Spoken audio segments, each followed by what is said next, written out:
Welcome to StoryStream Audiobooks. Our series of sleep stories is designed to help you fall into a deep, restful sleep. Before we get started, leave a comment below with where you're from and let us know if there's a story you'd like to hear.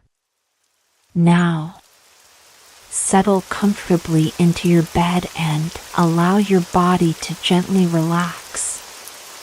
And let go of any tension or stress. Close your eyes. Take a deep breath in. And as you breathe out, feel your body starting to relax even more. With each breath, feel yourself sinking deeper into comfort. Breathing in calmness. Breathing out any thoughts or worries from the day. Let each exhale carry away any tension you may still be holding on to. There's nothing to do but to listen and relax. Nothing to worry about. Just peaceful and restful sleep. As you listen to the words of the story, you'll start to feel more and more calm, more and more at peace. Listen and become completely relaxed, completely at ease, and allow yourself to drift peacefully into a night of restful, deep sleep. Beauty and the Beast. There was once a very rich merchant who had 6 children, 3 sons and 3 daughters. Being a man of sense, he spared no cost for their education, but gave them all kinds of masters. His daughters were extremely handsome, especially the youngest. When she was little, everybody admired her and called her the Little Beauty, so that, as she grew up, she still went by the name of Beauty, which made her sisters very jealous. The youngest, as she was handsomer, was also better than her sisters. The 2 eldest had a great deal of pride because they were rich. They gave themselves ridiculous airs and would not visit other merchants' daughters, nor keep company with any but persons of quality.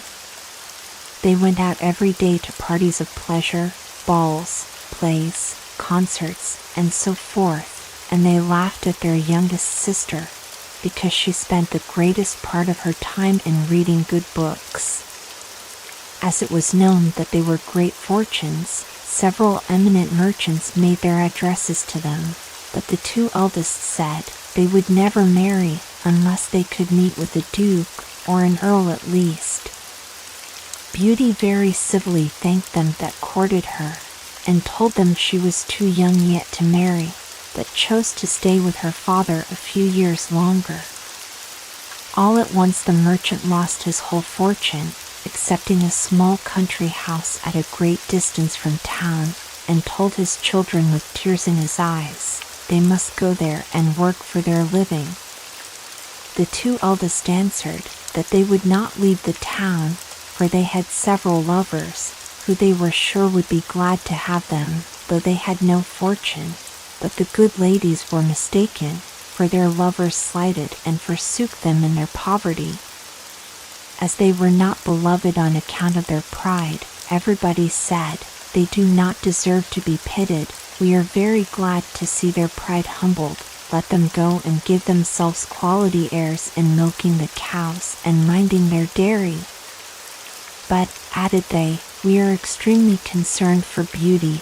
She was such a charming, sweet-tempered creature, spoke so kindly to poor people, and was of such an affable, obliging behavior. Nay, several gentlemen would have married her, though they knew she had not a penny, but she told them she could not think of leaving her poor father in his misfortunes, but was determined to go along with him into the country to comfort and attend him. Poor Beauty at first was sadly grieved at the loss of her fortune, but, said she to herself, were I to cry ever so much, that would not make things better. I must try to make myself happy without a fortune." When they came to their country house, the merchant and his 3 sons applied themselves to husbandry and tillage, and Beauty rose at 4 in the morning, and made haste to have the house clean, and dinner ready for the family. In the beginning she found it very difficult, for she had not been used to work as a servant, but in less than 2 months she grew stronger and healthier than ever. After she had done her work, she read, played on the harpsichord, or else sung whilst she spun. On the contrary, her 2 sisters did not know how to spend their time. They got up at 10, and did nothing but saunter about the whole day, lamenting the loss of their fine clothes and acquaintance. "Do but see our youngest sister," said they, one to the other, "what a poor, stupid, mean-spirited creature she is, to be contented with such an unhappy, dismal situation." The good merchant was of quite a different opinion. He knew very well that Beauty outshone her sisters, in her person as well as her mind, and admired her humility and industry, but above all her humility and patience, for her sisters not only left her all the work of the house to do, but insulted her every moment. The family had lived about a year in this retirement, when the merchant received a letter with an account that a vessel, on board of which he had effects, was safely arrived. This news had like to have turned the heads of the 2 eldest daughters, who immediately flattered themselves with the hopes of returning to town, for they were quite weary of a country life, and when they saw their father ready to set out, they begged of him to buy them new gowns, headdresses, ribbons, and all manner of trifles. But Beauty asked for nothing, for she thought to herself that all the money her father was going to receive would scarce be sufficient to purchase everything her sisters wanted. "What will you have, Beauty?" said her father. "Since you have the goodness to think of me," answered she, "be so kind to bring me a rose, for as none grows hereabouts, they are a kind of rarity." Not that Beauty cared for a rose, but she asked for something, lest she should seem by her example to condemn her sister's conduct, who would have said she did it only to look particular. The good man went on his journey, but when he came there, they went to law with him about the merchandise, and after a great deal of trouble and pains to no purpose, he came back as poor as before. He was within 30 miles of his own house, thinking on the pleasure he should have in seeing his children again, when going through a large forest he lost himself. It rained and snowed terribly.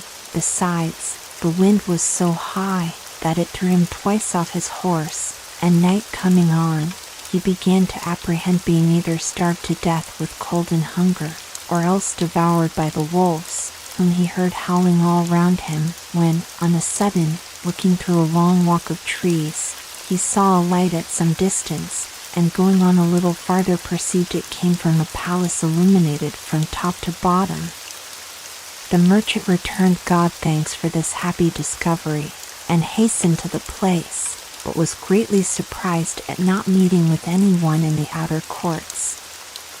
His horse followed him, and seeing a large stable open, went in, and finding both hay and oats, the poor beast, who was almost famished, fell to eating very heartily. The merchant tied him up to the manger, and walking towards the house, where he saw no one, but entering into a large hall, he found a good fire, and a table plentifully set out with but one cover laid.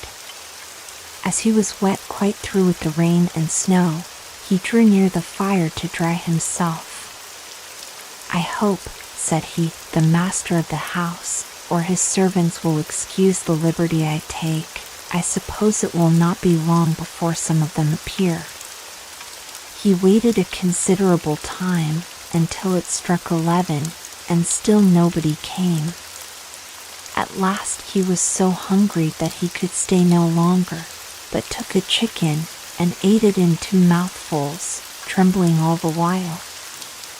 After this he drank a few glasses of wine, and growing more courageous he went out of the hall, and crossed through several grand apartments with magnificent furniture, until he came into a chamber, which had an exceeding good bed in it, and as he was very much fatigued, and it was past midnight, he concluded it was best to shut the door, and go to bed.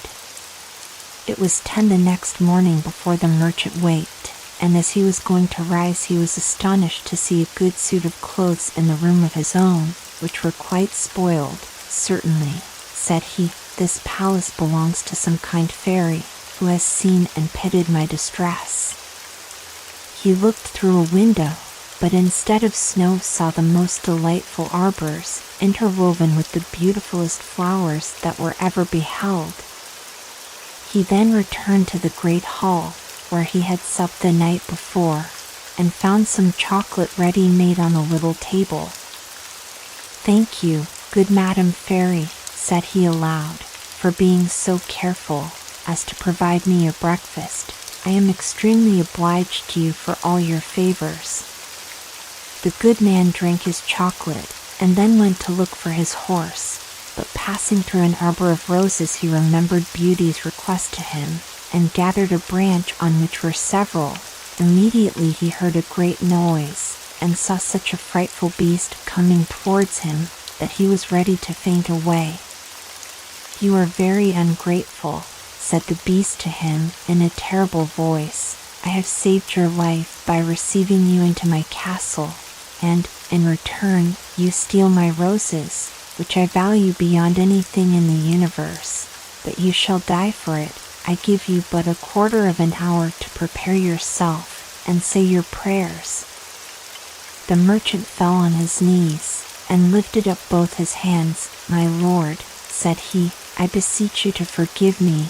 Indeed I had no intention to offend in gathering a rose for one of my daughters, who desired me to bring her one. My name is not my lord, replied the monster, but beast. I don't love compliments, not I. I like people to speak as they think, and so do not imagine I am to be moved by any of your flattering speeches. But you say you have got daughters.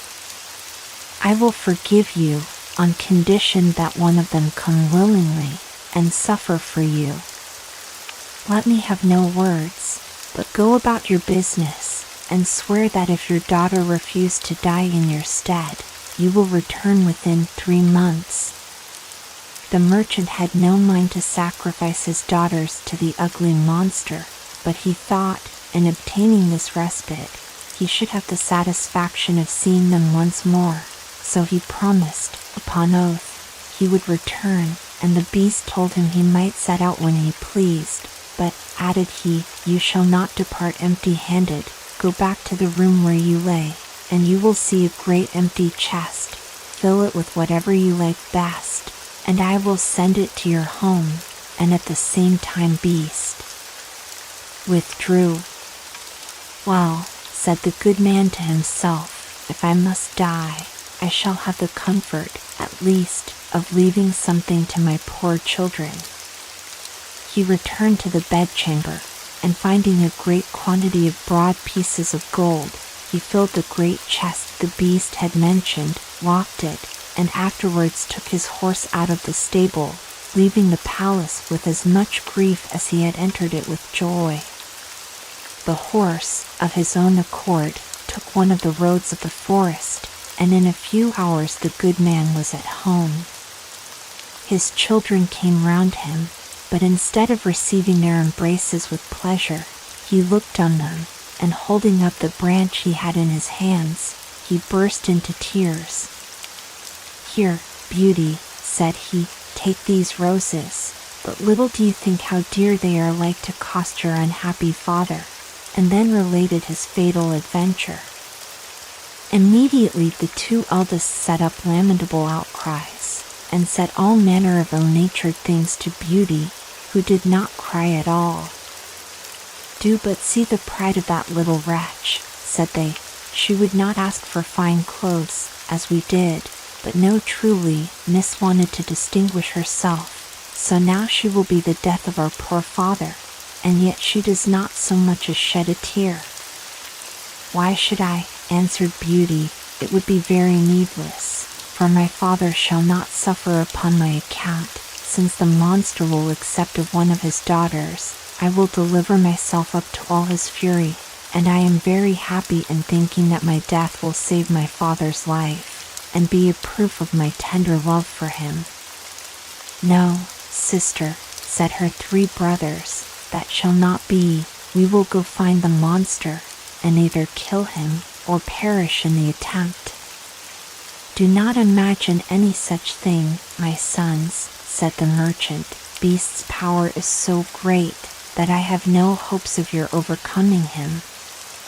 I am charmed with Beauty's kind and generous offer, but I cannot yield to it. I am old, and have not long to live, so can only lose a few years, which I regret for your sakes alone, my dear children." "Indeed, father," said Beauty, "you shall not go to the palace without me. You cannot hinder me from following you." It was to no purpose all they could say. Beauty still insisted on setting out for the fine palace, and her sisters were delighted at it, for her virtue and amiable qualities made them envious and jealous. The merchant was so afflicted at the thoughts of losing his daughter, that he had quite forgot the chest full of gold, but at night when he retired to rest, no sooner had he shut his chamber door, than, to his great astonishment, he found it by his bedside. He was determined, however, not to tell his children that he was grown rich, because they would have wanted to return to town, and he was resolved not to leave the country, but he trusted Beauty with the secret, who informed him that 2 gentlemen came in his absence, and courted her sisters. She begged her father to consent to their marriage, and give them fortunes, for she was so good, that she loved them and forgave heartily all their ill usage. These wicked creatures rubbed their eyes with an onion to force some tears when they parted with their sister, but her brothers were really concerned. Beauty was the only one who did not shed tears at parting, because she would not increase their uneasiness. The horse took the direct road to the palace, and towards evening they perceived it illuminated as at first. The horse went of himself into the stable, and the good man and his daughter came into the great hall, where they found a table splendidly served up, and 2 covers.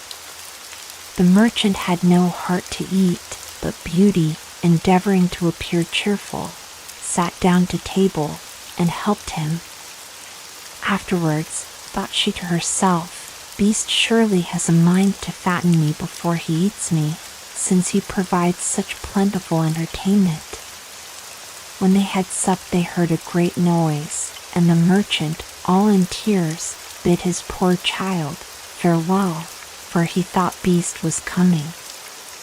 Beauty was sadly terrified at his horrid form, but she took courage as well as she could, and the monster having asked her if she came willingly, "Yes," said she, trembling. The Beast responded, "You are very good, and I am greatly obliged to you, honest man. Go your ways tomorrow morning, but never think of coming here again." "Farewell, Beauty, farewell, Beast," answered he, and immediately the monster withdrew. "Oh, daughter," said the merchant, embracing Beauty, "I am almost frightened to death. Believe me, you had better go back, and let me stay here." "No, father," said Beauty, in a resolute tone, "you shall set out tomorrow morning, and leave me to the care and protection of Providence." They went to bed, and thought they should not close their eyes all night, but scarce were they laid down, then they fell fast asleep, and Beauty dreamed a fine lady came, and said to her, "I am content, Beauty, with your goodwill. This good action of yours in giving up your own life to save your father shall not go unrewarded." Beauty waked, and told her father her dream, and though it helped to comfort him a little, yet he could not help crying bitterly when he took leave of his dear child. As soon as he was gone, Beauty sat down in the great hall, and fell a-crying likewise, but as she was mistress of a great deal of resolution, she recommended herself to God, and resolved not to be uneasy the little time she had to live, for she firmly believed Beast would eat her up that night.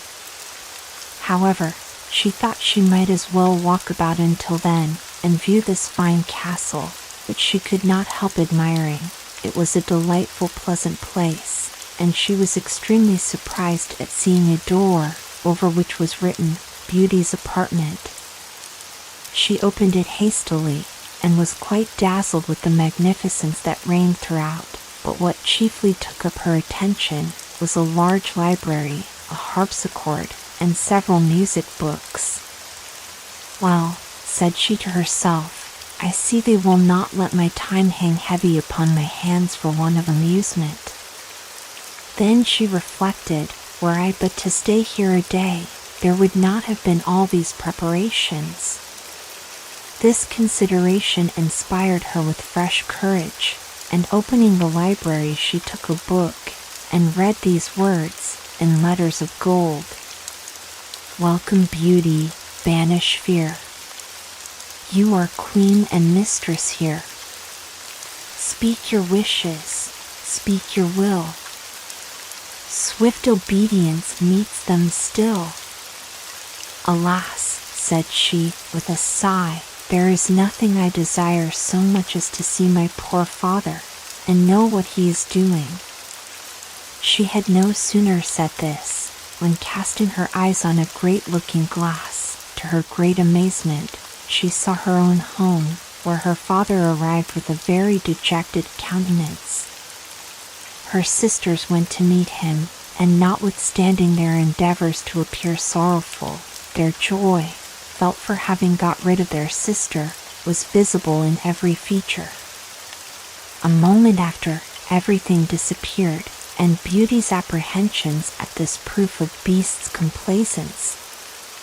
At noon she found dinner ready, and while at table, was entertained with an excellent concert of music, though without seeing anybody. But at night, as she was going to sit down to supper, she heard the noise Beast made, and could not help being sadly terrified. "Beauty," said the monster, "will you give me leave to see you sup?" "That is as you please," answered Beauty, trembling. "No," replied the Beast, "you alone are mistress here. You need only bid me gone, if my presence is troublesome, and I will immediately withdraw. But, tell me, do not you think me very ugly?" "That is true," said Beauty, "for I cannot tell a lie, but I believe you are very good-natured." "So I am," said the monster, "but then, besides my ugliness, I have no sense. I know very well that I am a poor, silly, stupid creature." "'Tis no sign of folly to think so," replied Beauty, "for never did fool know this, or had so humble a conceit of his own understanding." "Eat then, Beauty," said the monster, "and endeavor to amuse yourself in your palace, for everything here is yours, and I should be very uneasy if you were not happy." "You are very obliging," answered Beauty. "I own I am pleased with your kindness, and when I consider that, your deformity scarce appears." "Yes, yes," said the Beast, "my heart is good, but still I am a monster." "Among mankind," says Beauty, "there are many that deserve that name more than you, and I prefer you, just as you are, to those who, under a human form, hide a treacherous, corrupt, and ungrateful heart." "If I had sense enough," replied the Beast, "I would make a fine compliment to thank you, but I am so dull, that I can only say, I am greatly obliged to you." Beauty ate a hearty supper, and had almost conquered her dread of the monster, but she had like to have fainted away, when he said to her, "Beauty, will you be my wife?" She was some time before she dared answer, for she was afraid of making him angry if she refused. At last, however, she said, trembling, "No, beast." Immediately the poor monster went to sigh, and hissed so frightfully that the whole palace echoed. But Beauty soon recovered her fright, for Beast, having said, in a mournful voice, "Then farewell, Beauty," left the room, and only turned back, now and then, to look at her as he went out. When Beauty was alone, she felt a great deal of compassion for poor Beast. "Alas," said she, "'tis thousand pities anything so good-natured should be so ugly." Beauty spent 3 months very contentedly in the palace. Every evening Beast paid her a visit and talked to her, during supper, very rationally, with plain good common sense, but never with what the world calls wit, and Beauty daily discovered some valuable qualifications in the monster, and seeing him often had so accustomed her to his deformity, that, far from dreading the time of his visit, she would often look on her watch to see when it would be 9, for the Beast never missed coming at that hour. There was but one thing that gave Beauty any concern, which was, that every night, before she went to bed, the monster always asked her if she would be his wife. One day she said to him, "Beast, you make me very uneasy. I wish I could consent to marry you, but I am too sincere to make you believe that will ever happen.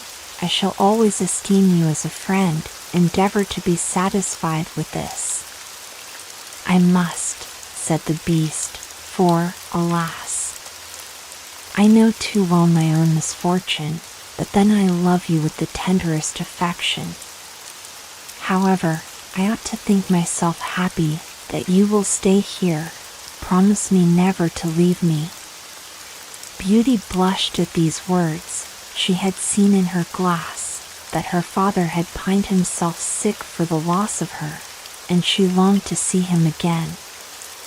"I could," answered she, "indeed, promise never to leave you entirely, but I have so great a desire to see my father, that I shall fret to death if you refuse me that satisfaction."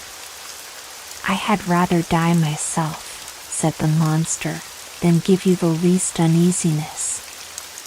I will send you to your father, you shall remain with him, and poor Beast will die with grief."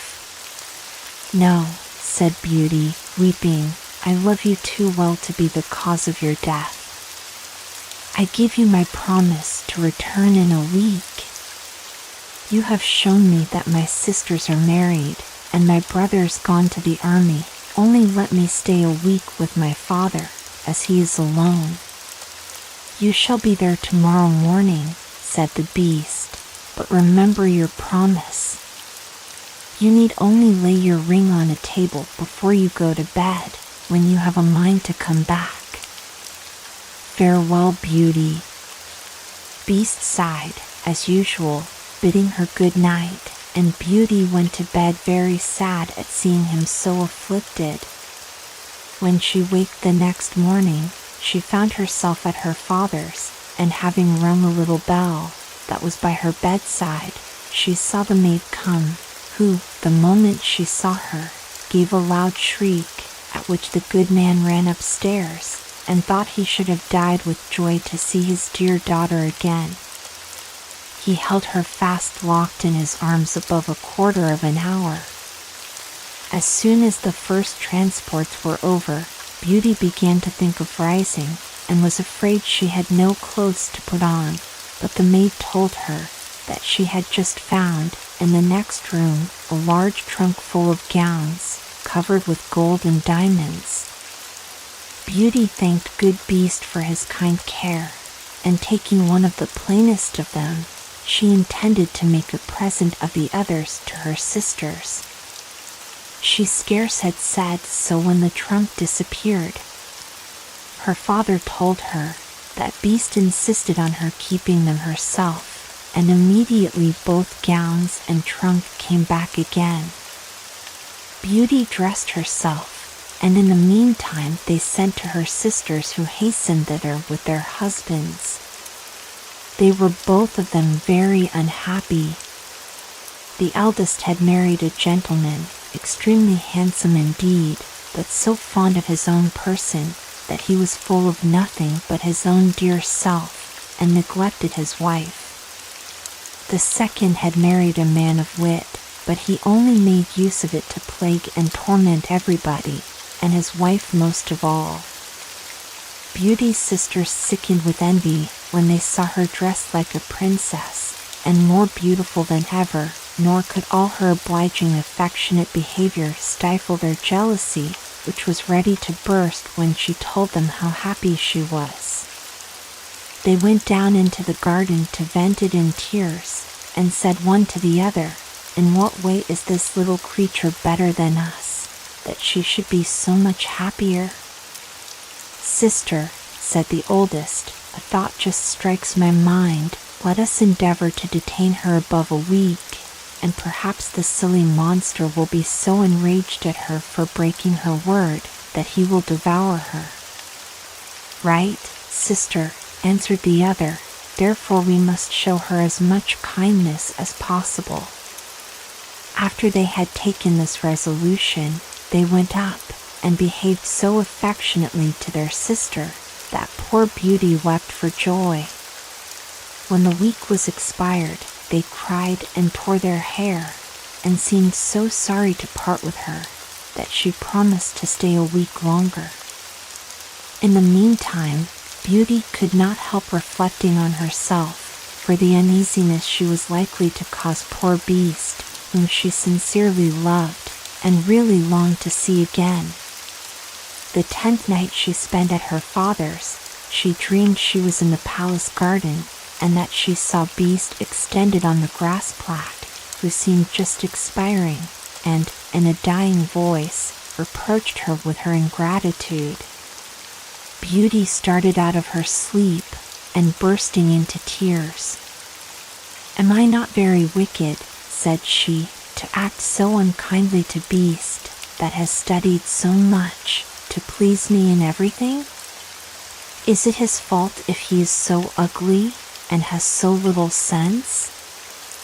He is kind and good, and that is sufficient. Why did I refuse to marry him? I should be happier with the monster than my sisters are with their husbands. It is neither wit, nor a fine person, and a husband, that makes a woman happy, but virtue, sweetness of temper, and complaisance, and Beast has all these valuable qualifications. It is true, I do not feel the tenderness of affection for him, but I find I have the highest gratitude, esteem, and friendship. I will not make him miserable. Were I to be so ungrateful, I should never forgive myself." Beauty, having said this, rose, put her ring on the table, and then laid down again.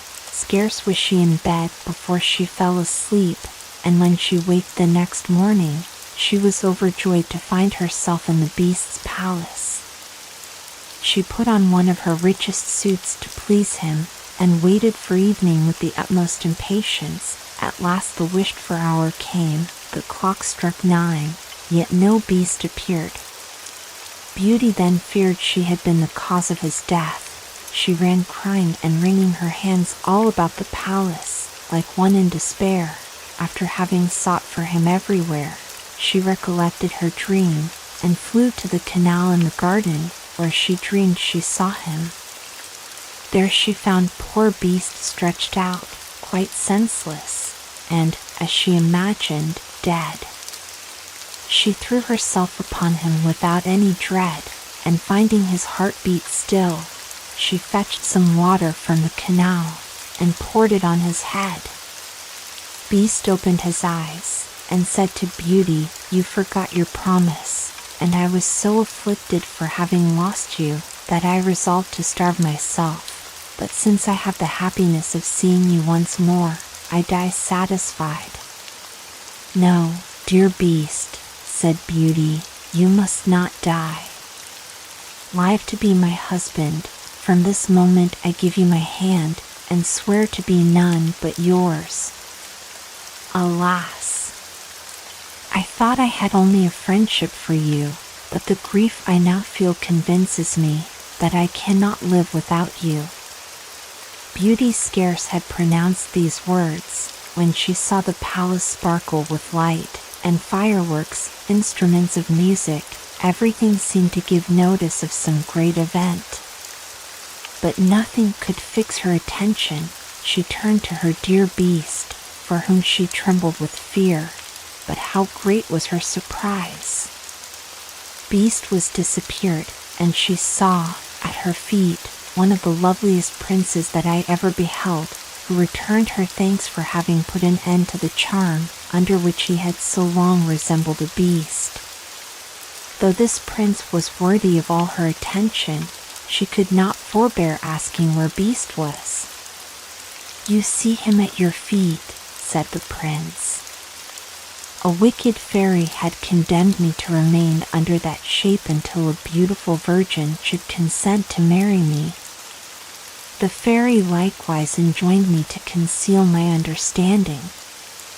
There was only you in the world generous enough to be won by the goodness of my temper, and in offering you my crown I can't discharge the obligations I have to you."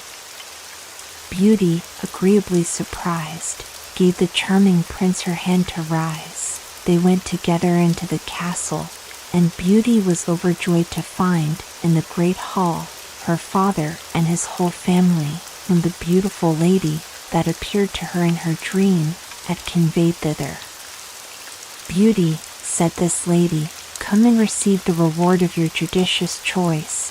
You have preferred virtue before either wit or beauty, and deserve to find a person in whom all these qualifications are united. You are going to be a great queen. I hope the throne will not lessen your virtue, or make you forget yourself. As to you ladies," said the fairy to Beauty's two sisters, "I know your hearts, and all the malice they contain.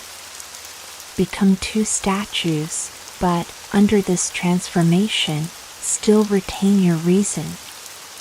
You shall stand before your sister's palace gate, and be it your punishment to behold her happiness, and it will not be in your power to return to your former state until you own your faults, but I am very much afraid that you will always remain statues.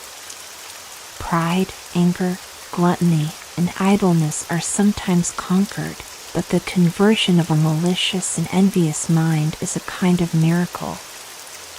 Immediately the fairy gave a stroke with her wand, and in a moment all that were in the hall were transported into the prince's dominions. His subjects received him with joy. He married Beauty, and lived with her many years.